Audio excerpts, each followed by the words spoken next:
Então vamos resolver esse problema que caiu no Enem de 2018, então foi do último Enem. E ele diz que o elemento radioativo tório, representado pelo símbolo TH, pode substituir os combustíveis fósseis e baterias. Pequenas quantidades desse elemento seriam suficientes para gerar grande quantidade de energia. A partícula liberada em seu decaimento, então veja, ele está falando de decaimento, então é um elemento se transformando em outro, né? Eu estou falando aqui, conforme as nossas dicas, né, de um isótopo instável, lembra disso? Então ele sofre decaimento. Muito bem. E ele fala que, então, essa partícula que é liberada a partir do decaimento do tório poderia ser bloqueada utilizando-se de uma caixa de aço inoxidável. A equação nuclear para o decaimento do tório, veja que aqui ele dá a massa e ele dá o número atômico. Então, ele fala que o decaimento desse tório é... Então, ele dá aqui uma reação, onde você tem o tório com uma massa de 230 e um número atômico de 90.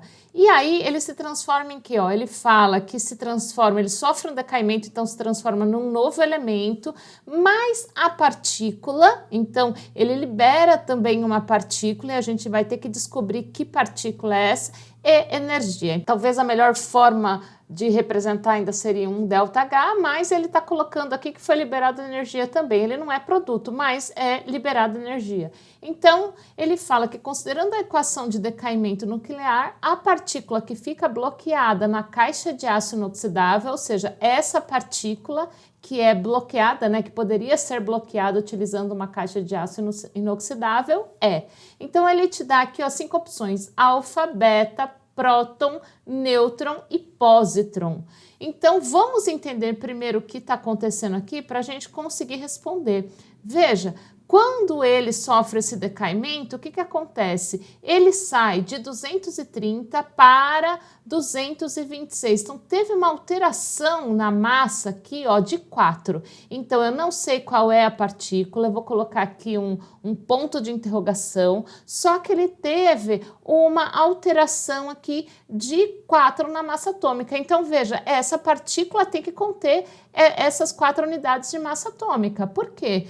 Porque essa massa não pode ser destruída, não pode sumir, ela tem que continuar aqui na reação. Então, esses 4 estão dentro dessa partícula, está contida nessa partícula, certo? Então, essa partícula possui massa igual a 4 e veja, tem aqui, ó, uma diferença de número atômico, né? E lembra que número atômico é igual ao número de prótons, então tem uma diferença no número atômico de 2 aqui. Isso significa, então, se aqui eu tenho uma diferença de número atômico de 2, significa que essa partícula é que contém essa diferença, ou seja, ela possui 2 prótons. Então, veja só, essa partícula contém massa igual a 4 e partícula igual a 2. Se você verificou o nosso resumo, as nossas dicas, você vai verificar que a partícula alfa é que contém massa igual a 4 e contém 2 prótons. Por quê? Ela tem massa igual a 4? Porque isso significa que ela tem 2 prótons e 2 nêutrons. Isso é característico da partícula alfa, tá? Então, a resposta aqui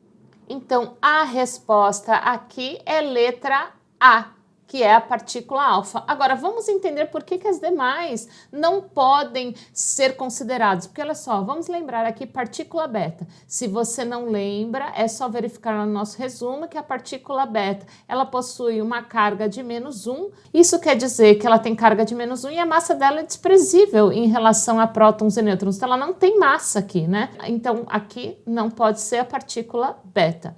Não pode ser o próton, por quê? Porque se fosse apenas a diferença de 2 prótons, não teria diferença no número de massa. Lembra, o que representa a massa de um átomo são os prótons e os nêutrons. Então, não pode ser apenas o próton. É próton junto com o nêutron, mas nenhuma das duas aqui isoladamente daria essa quantidade de massa e diferença de número atômico. E aqui ele coloca como E o pósitron. Já o pósitron ela é considerado uma partícula antielétron, então ela tem uma carga de +1, que é o contrário do elétron, porque é antielétron, porém ela tem a mesma massa do elétron, que é desprezível perto do próton e do nêutron. Então também não pode ser a letra E. Então resposta, letra A.